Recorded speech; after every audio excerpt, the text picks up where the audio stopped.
But so today, what I want to do is I want to talk about the three pillars that I used to get more energy.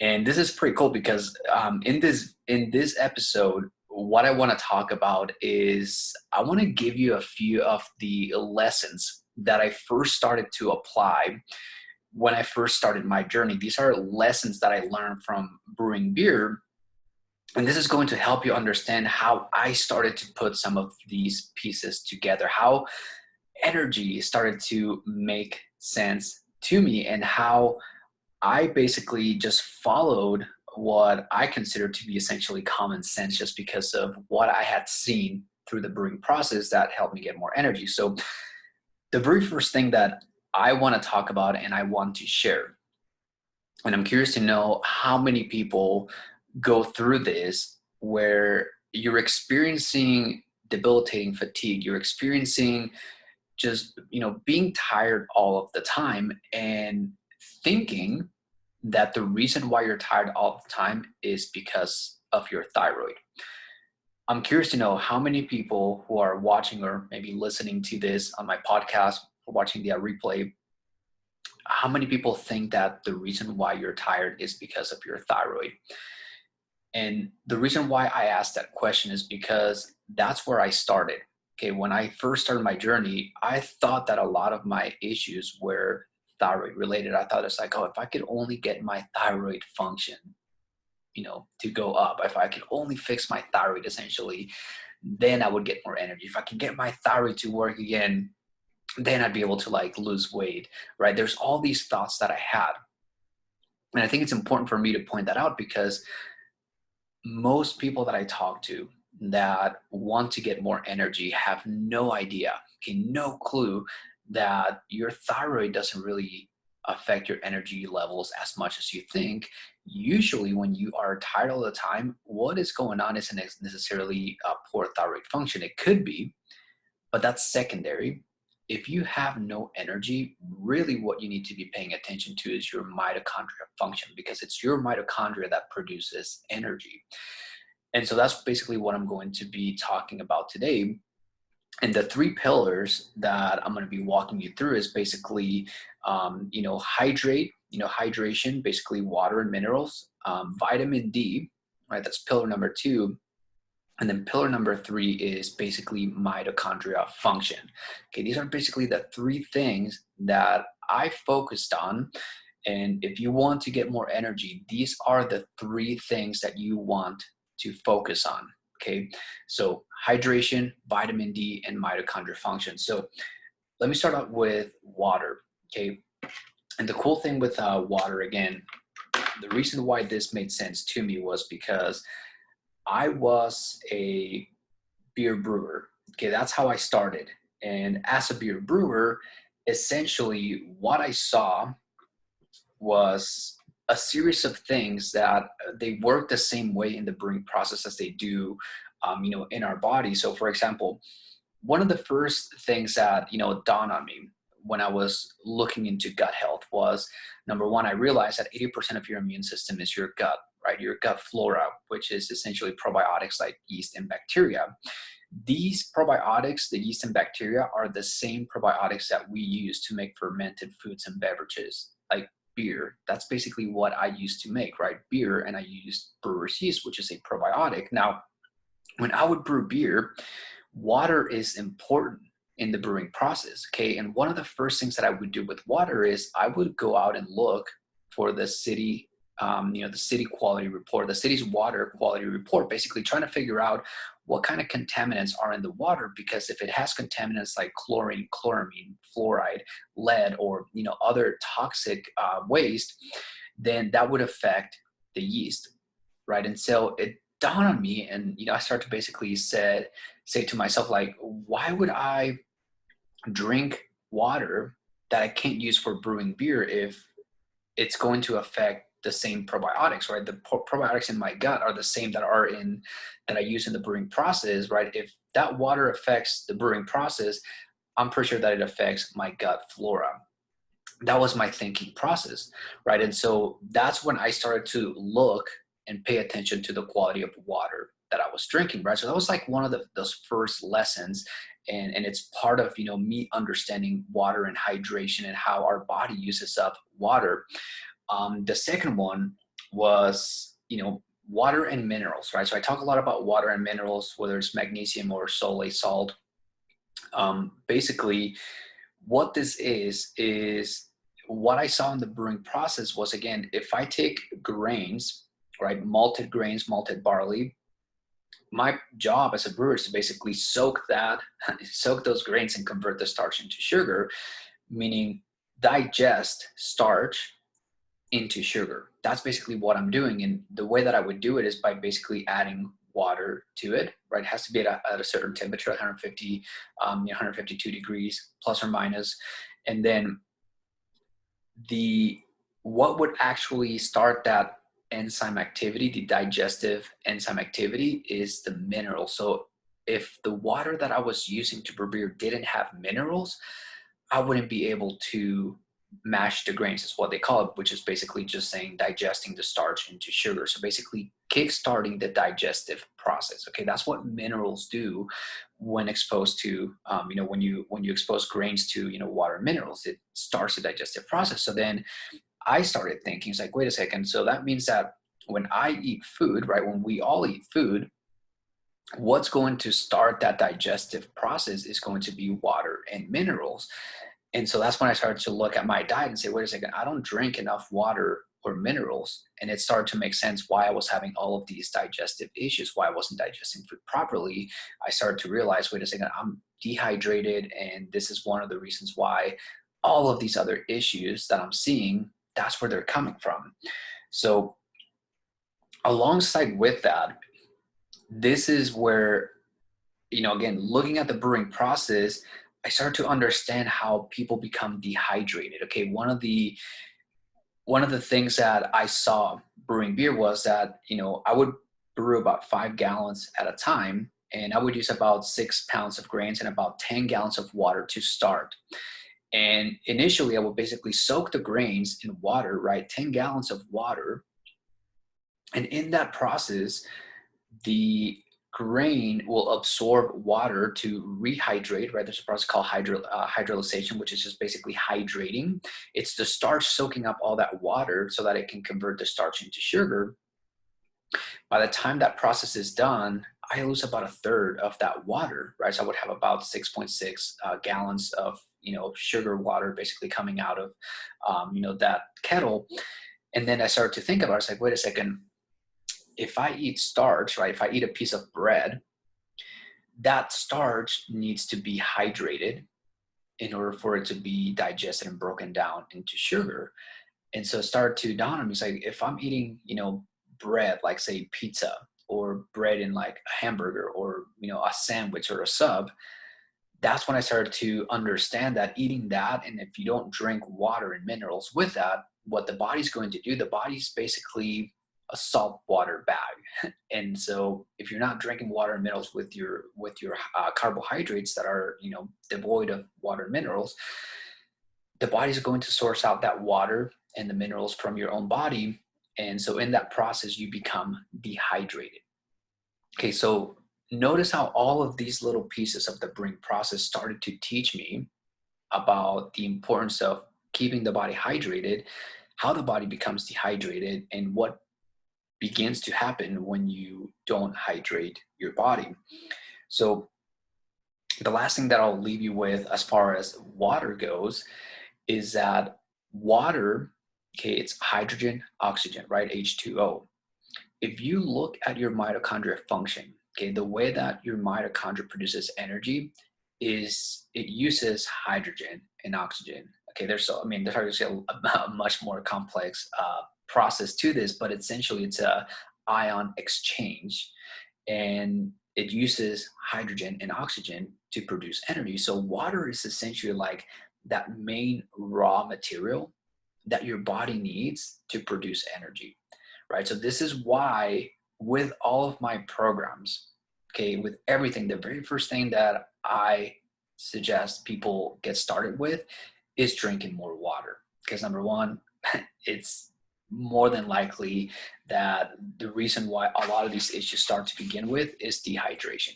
Okay, that's where a lot of these digestive issues start. That's where there's so many things that can go wrong when your body's dehydrated. I mean, your body needs water for um, in not just digesting food, but I mean, there's different parts of the digestive process. Like to make saliva, your body needs water, right? And saliva is part of what digests food for you.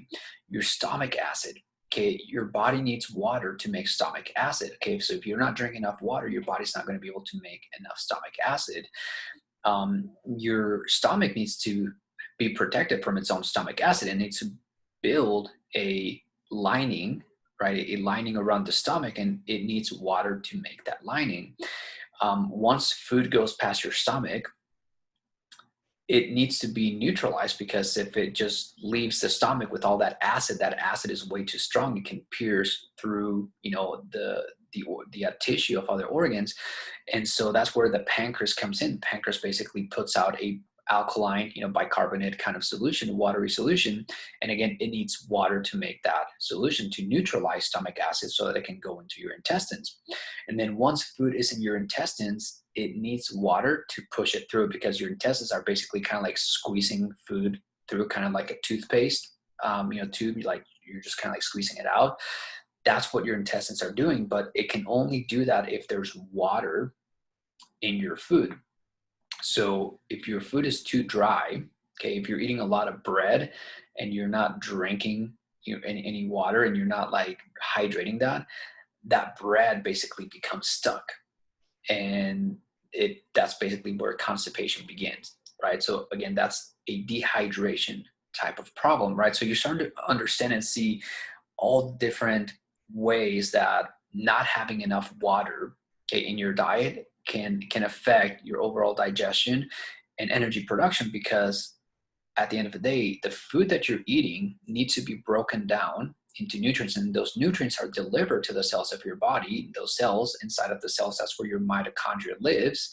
Without those nutrients, your mitochondria doesn't function and it doesn't produce energy. Okay, so your mitochondria relies on your microbiome, on the gut flora, to basically get the nutrients that it needs. And if you're not digesting food properly, right, if you're not drinking enough water and you're not adding minerals to digest food, then you're not going to be able to make energy. Okay, so you can see how this is all related, right? There's water, there's a vitamin D, and then there's mitochondrial function. Okay, they're all the same thing. They all work together in synergy. So vitamin D. Okay, I want to move on to vitamin D. Vitamin D is a big, big topic, and this is the one topic where I started to understand a lot more about the body and started to realize that the things that I was starting to do, okay, the things that I needed to do to get more energy, this is where I started to realize that I was basically going to be doing things that were essentially the opposite of what I was being told to do by doctors and professionals and other people that I went to see. And this is where I started to separate myself. And this is why a lot of the information that you hear from me is very different. And this is one of the reasons why I say I'm not a doctor, I'm a beer brewer. And this is the kind of stuff that just makes sense to me and it works. That's like the important thing, is that it works. And so my story with vitamin D is that I started to research hormone production, because I was told I was going to take hormones for the rest of my life. And as I started to look into hormone productions, I kept coming across vitamin D and kept seeing that, hey, if you have low vitamin D, then chances are that you have low hormone production. And so when I started to look more into vitamin D, this is where I started to understand a lot of things that were happening, with my body. So number one, my vitamin D levels were low. Okay, I was at 22 nanograms per deciliter, which is low. And so what happens is that vitamin D is essentially there's a direct correlation between your vitamin D levels and the strength of your immune system. Okay, so what that means is that the lower your vitamin D levels, the weaker your immune system is. The higher your vitamin D levels, the stronger your immune system is. Your immune system is your gut flora. These are your probiotics. Your probiotics are what makes key nutrients. They make vitamins. They make hormones for you. Okay, so if you have low vitamin D levels, if you have a weak immune system, then your gut is going to basically have a hard time making vitamins, making hormones, creating nutrients. When you're eating food, your body's not really uptaking that food because your immune system is weak. Your probiotics are weak. Like they don't have the strength to basically do and perform their functions, right? So if you follow my programs, this is why I tell people, it's like before you go for nutrients, right? Like I'm going to talk about mitochondrial function and how you need to make sure that it gets the right nutrients that it needs so that it can produce energy. But if you take those nutrients without drinking water and minerals and having normal levels of vitamin D, preferably higher levels of vitamin D, then it's going to be very hard for your body to uptake those nutrients, right? So this is why the order that I give you, the steps, that's why it matters. Because if you take these nutrients first, but you're not hydrated and your vitamin D levels are low, your body's not going to uptake these nutrients. Okay, like a lot of people that have all of these gut related issues, many of them have nutrient deficiencies ranging from low iron, selenium, vitamins B12, AD. Um, there's a variety of these nutrients, and the problem is that even if you try to supplement, okay, and take some of these nutrients, your body's still not going to be able to uptake them. And usually, like when it does, it's so little that it gets used up right away, and so you have to constantly keep supplementing. And I don't know who feels that way, that and especially like vitamin D supplements. I talk a lot about vitamin D supplements and how I don't use any vitamin D supplements that measures the strength in IUs. And I see people all the time taking, usually about 3 to 5,000 IUs. But I have some people that are given high doses, like crazy high doses, up to like 25,000 IUs, 50,000 IUs, which is crazy. And even taking that much, they can they tell me all the time, it's like my body's just not uptaking them, and they're being told that they have to take them for the rest of their lives, and until they find me. And then I basically let them say, if you want to raise your vitamin D levels, look into fermented cod liver oil plus butter oil, which is a source of vitamin D dietary. And the reason why that works, okay, compared to the other ones, is because, again, if your gut flora is weak, okay, no amount of supplementation or anything like that is really going to do much, because you don't have the right strength, the right probiotics in your gut. Fermented cod liver oil, what's special about that is that it's food that was fermented, and anything that's fermented is fermented using probiotics. Okay, so that food that's fermented has the probiotics, but not only that, it's already digested and it's already just ready for the body to uptake. And that's why when you take fermented cod liver oil, it doesn't need to be digested in your gut. You don't need to have a healthy microbiome for your body to actually use it or digest it, because it's already digested, it's already fermented. The vitamins A and D, which is what fermented cod liver oil has, those have already been made. Okay, so literally when you take that, your body's like just absorbing it, it's just uptaking it. And so when you drink water with minerals and you boost your vitamin D levels, what's happening now is that you have a foundation so that your body can actually uptake other nutrients. So whatever other nutrient deficiencies you may have, you're going to notice that by having this as a foundation, that's going to allow your body to actually uptake all of the other nutrients, right? So this is why I put this in this order. And again, there's a lot of different things that that you have to understand beyond this. Like I'm giving you the basics, but hopefully you're getting to see like my thinking pattern and how I started to put this together. One of the things that I learned with vitamin D, that again, this is part of like what made sense to me based on what I know from brewing beer, is that vitamin D is basically what allows your body to uptake calcium. Okay, and the reason why this is important is because calcium is what we used in the brewing process to control pH. Okay, so if your body has low vitamin D, your body's not going to be able to uptake calcium, right? So your bone strength is going to basically deteriorate. And so this is why one of the reasons why a lot of people who have low vitamin D and A, they start to feel joint pain, right? Their bones basically start to hurt. And it's basically that is your body's just not, uptaking and being able to hold onto calcium. And what that does is that it basically acidifies the body. And this is where, again, my brewing knowledge just started to kick in. And I realized that, hey, there's 5 things that determine what grows in your body. Okay, what kind of bacteria grows in your body, in your gut. And it's the quality of water, the minerals, then the pH, and then the temperature, right? So here with vitamin D, this is where I start to realize, wait a second, if my body's not uptaking calcium and my body can't use calcium to regulate its pH, my body's pH is going to become acidic. And once that happens, that's when bad bacteria begins to wake up inside of your body. Like, one thing to understand about your microbiome and your, all the bacteria that lives in your body is that we all have an entire ecosystem. Okay. And all of the bacteria that's already within your body, what makes it active, it's the environment.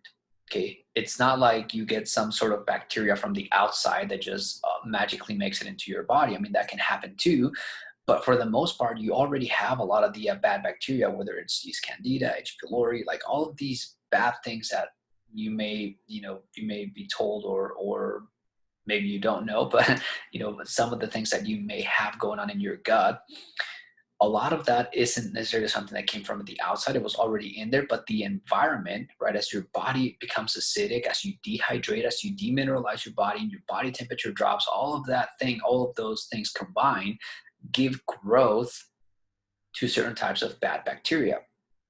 This is the kind of stuff that I understood, and I started to think about gut issues, my autoimmune and my leaky gut issues in a very different light than I've ever heard anyone talk about. And it's just because I understood all these little nuances, from the brewing process. Um, the other one with that is that, vitamin D, I talk about how you get a lot of nutrient deficiencies, but more so than just the nutrient deficiencies, like vitamin D, what I see that where it plays a huge role is in hormone production. Okay. If you take a tree, okay, if you take a fruit tree, whether let's say it's just an orange or an apple tree, the way that a tree grows, if you look at it, it's basically the way that our bodies function. Okay, you have good healthy soil and you plant a seed, and that seed is going to sprout depending on the quality of water, minerals, pH, temperature, and then the bacteria in the soil, basically the probiotics, the microbiome of the plant, if you will. But aside from that, what it needs for it to grow is some sunshine. Okay, so sunshine is what delivers vitamin D to that plant. And as long as it has all these other components, it's going to sprout and grow into a plant. And if it's good seed, it's going to yield fertile seed, meaning it's going to be able to give birth to other trees. If you take those new seeds from the new fruit and you plant them, you grow more trees, right? Well, the body is the same way, right? So if you get the right amount of water, minerals, pH, temperature, and bacteria in your gut, you're going to be healthy, but you also need sunshine. You need vitamin D to grow and to be fertile, right? This is where your hormones, basically come into play. And if you have all of those right, then your seed, right, male or female, is going to be able to give birth and basically replicate your cells, right? This is, I guess a lesson on life. Is just how it happens, right? Without vitamin D, your body can't make these sex hormones, whether it's testosterone, estrogen, all of these, basically you need vitamin D for them. So that's the importance of that. And, when it comes to energy, testosterone is like that main hormone that gives you energy, both in male and female. Okay, so you need both. Testosterone and estrogen are made the same way in both male and females. Okay, it starts out as being made in testosterone, and then that testosterone gets converted into estrogen. The only difference is that females convert a lot more estrogen out of testosterone, while males convert less estrogen and testosterone, which is one of the reasons why a lot of these thyroid issues are more common in women than in men, because one of the things that happens is that there's a higher estrogen to testosterone ratio. And that's where a lot of your hormones kind of like go out of balance. And that's why one of the reasons why it's easier for women to reach that ratio, because they're already, at a higher estrogen level. But it's definitely common, and you see it also in men where the it's not so much, I mean, it happens both ways, that your estrogen levels go higher, but oftentimes what happens is that your testosterone levels drop, making your estrogen to testosterone ratio high. But either way, like, that's basically what's going on. And a lot of this begins with vitamins D, and really all your fat soluble vitamins A, D, E, and K. So that's where this plays a big role in energy production. Okay, vitamin D, it's not just for these hormones, but they allow you to uptake nutrients so that your mitochondria can produce energy. And I just think of vitamin D as like, if you were to take every cell of your body and think of it as like a battery, well, that battery stores energy. And I almost feel like vitamin D is that energy that's stored inside of the cells. Like, I think like that's basically what our bodies are doing, like taking that vitamin D and storing it, and then using it as energy. And the way that your body uses energy, okay, I'm gonna come back to water and minerals, is that minerals are conductive.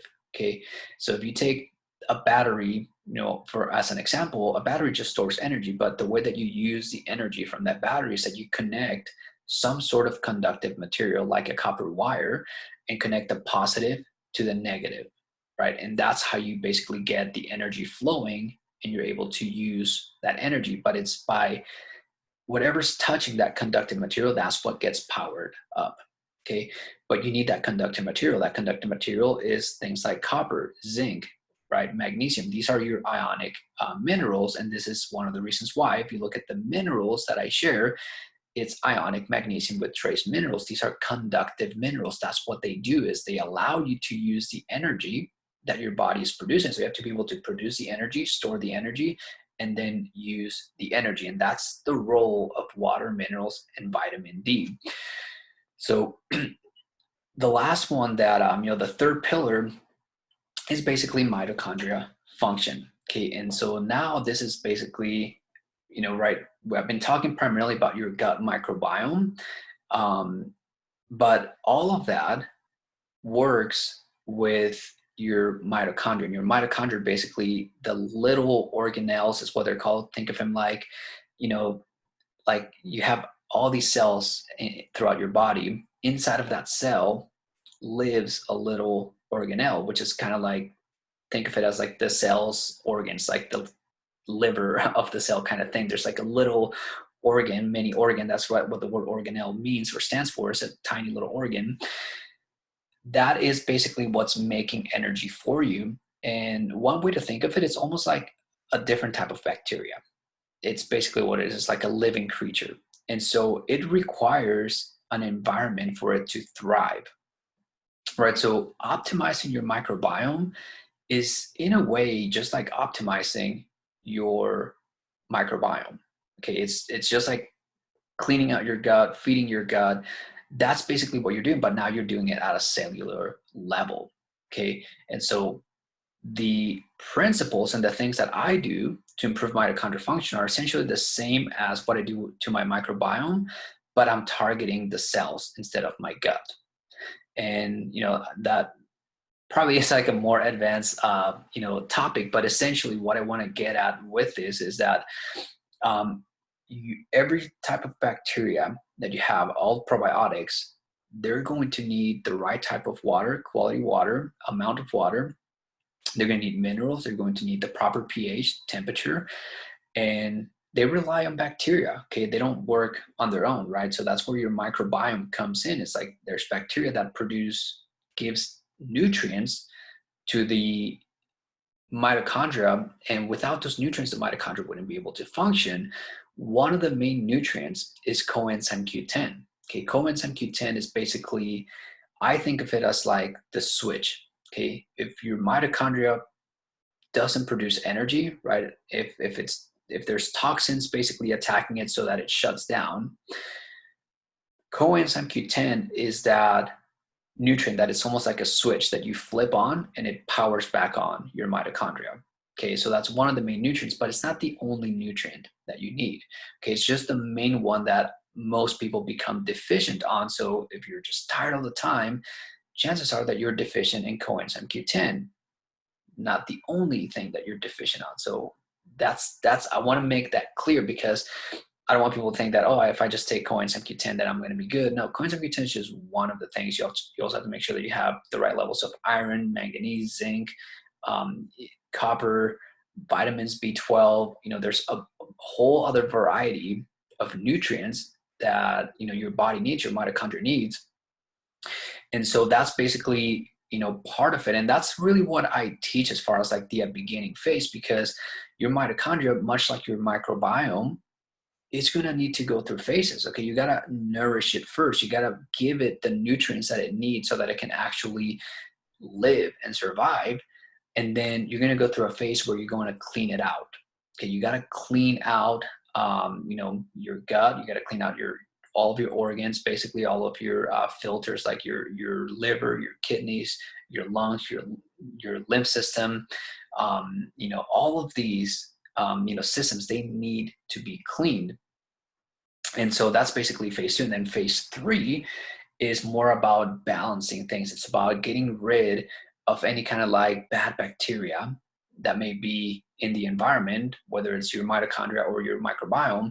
You got to get rid of all that bad bacteria and restructure, rebalance. And basically that's where optimizing your microbiome really starts to kick in.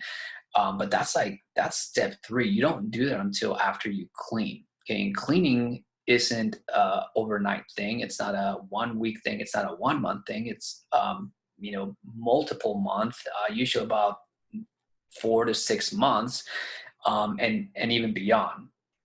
I've been doing this for almost 8 years, and there's been some cleanses that I've done that have taken me a long time, just to like get to the point where like at least I'm at normal and operating levels. But cleaning doesn't really ever stop. Like it has to be a habit. It has to be something that you do consistently, kind of like you shower every day, right? That's, you're cleaning the outside of your body. Well, what about the inside of your body? How often do you clean that, right? Most people don't. I know that I didn't until I turned 28 and I had all these issues. That's when I learned about detoxing. That's when I started to learn about the importance of cleaning out the body. And that's really what I'm trying to, teach and hope that you guys here understand, is that it's not just about eating the right foods, but it's about keeping your body clean. Okay? And once you have your body clean, now you can actually focus on growing probiotics. So those are essentially the 3 pillars that I'm going to be talking about. Each one of these topics has a lot of depth to it. Okay, water is, as simple as water is, H2O. There's a lot that goes into water. There's a lot of ways to make mistakes. There's a lot of ways to actually optimize your, your water intake. Ranging from the not just the quality, but like I have an alkaline water machine that has specific purposes. You don't have to start with that. I mean, that's actually something you start out with a more that's a more advanced technique, but that's a topic to talk about. There's hydrogen in water. There is even the opposite, using acidic solutions to clean out the body, right? So things like apple cider vinegar, kombucha, the citric acid in like lemon and lime, right? So there's like alkaline solutions, there's acid solutions. These are more for like cleaning and healing purposes. So there's different uses for these. With water, there is, for example, I use distilled water, but I don't use distilled water to hydrate, but I do use distilled water to clean. Okay, so there's differences there, and there's different ways that I use it. There's different quantities, amounts, times, when I do it and when I don't do it. Minerals, there is, the primary one that I use is ionic magnesium, and there's all kinds of different types of magnesium. So you have to like really be careful and understand what is it exactly that you're buying, because not all magnesium is made the same and not all of it works. So that's basically where that is. The other one is pink Himalayan salt. Same thing. Not all pink Himalayan salts are the same. They're all not from the same source, and that does matter. For the purposes of getting started, I think that for the most part, you are okay just buying like the regular ground, coarse ground pink Himalayan salt. But if you want to be, if you want to go a little bit more advanced, then I have what's called a halide crystal pink Himalayan salt. These are like just big salt crystals, right? And that's basically what I use. Now, where I used to buy them, I can no longer buy them. So I am actually looking for a new place. And as soon as I find a place, I'll definitely be sharing with you guys. But for now, this is basically, I bought a huge bag in bulk, and I still have a lot. So, but I'll be definitely bringing some new resources on that. Let's see what else. The vitamin D, I've talked about it already. The main source, the best one that I know of, is fermented cod liver oil plus butter oil, and that's for a dietary source. That's something that you use to raise your vitamin D levels when you can't go out in the sun, or you live in places where you don't have much access to sun. If you do have access to sun and you live closer to the equator, then I think that things change a little bit. You need other nutrients to be able to do that. You need a lot more chlorophyll in your diet, and you need a lot more vitamin D3, okay, which is, it's vitamin D, like, again, can be a complex topic, and there's different variations, different sources, different ways that vitamin D is created from sunshine versus a dietary source when you ingest food. And so when it comes to sunshine, vitamin D3 is what gets converted into vitamin. And so there's a supplement called Suntrex, which is a vitamin D3, and that helps you more with getting vitamin D from sunshine.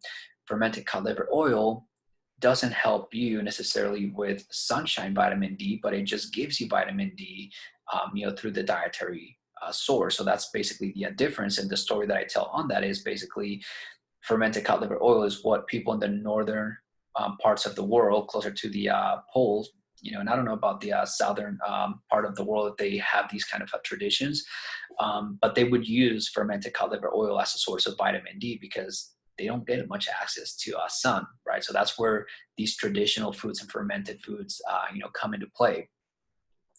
And then last one, for mitochondrial function, again, coenzyme Q10 is basically where you get, that's the main nutrient that your mitochondria needs. Now, the richest source of coenzyme Q10, curious enough, anyone listening to this knows.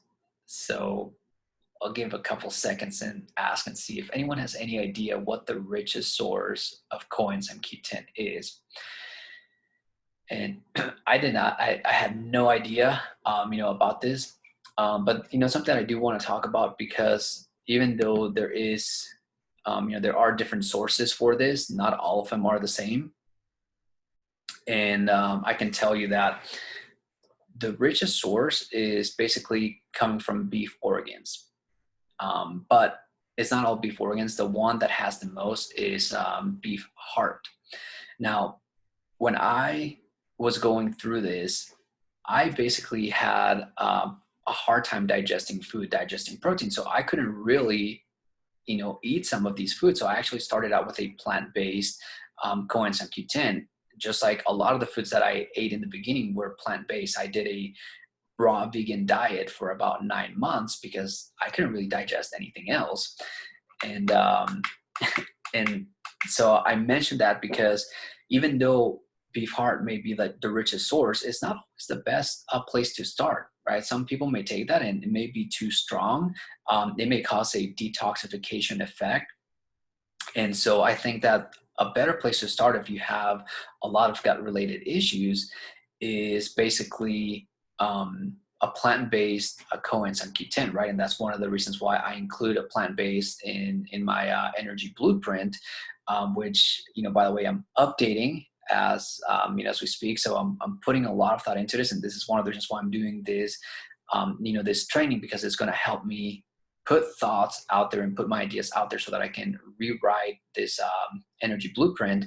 But this is basically one of the changes that you're going to see in the new version, which is not only going to be talking about the plant-based version of Coins of Q10, but I'm also going to talk about, grass-fed, beef heart, and how do you go about transitioning from plant-based to to beef hard. Why would you want to do it, kind of thing. So this is more on the ancestral nutrition type of training.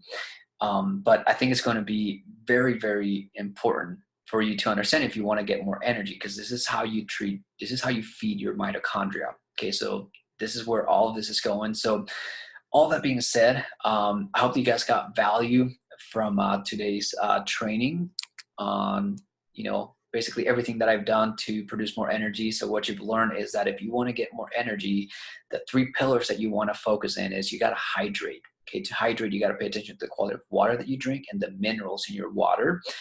The second thing you got to do is you got to raise your vitamin D levels. Okay, so whether it's through a dietary source like fermented cod liver oil, or by doing things to allow your skin to absorb vitamin D from the sun, right? You got to raise your vitamin D levels. Your diet plays a big role on either way, right? And it changes depending if you're trying to get vitamin D from the sun, you're looking for more greens to get that chlorophyll. If you're looking to get vitamin D from dietary sources, you got to go after healthy fats. And then number three is your mitochondrial function. Okay, you got to improve your mitochondrial function, which is almost like the way that you will optimize your microbiome, but you're just doing it at a cellular level. So that's a more complex topic, and I'll be definitely talking a lot more about it and be breaking it down, ranging from like diets, foods that you want to eat, cleanses, and all that kind of thing. Those are topics that I'll be talking about later on. But other than that, I hope that you guys got, a ton of value from this. And that is it for this training.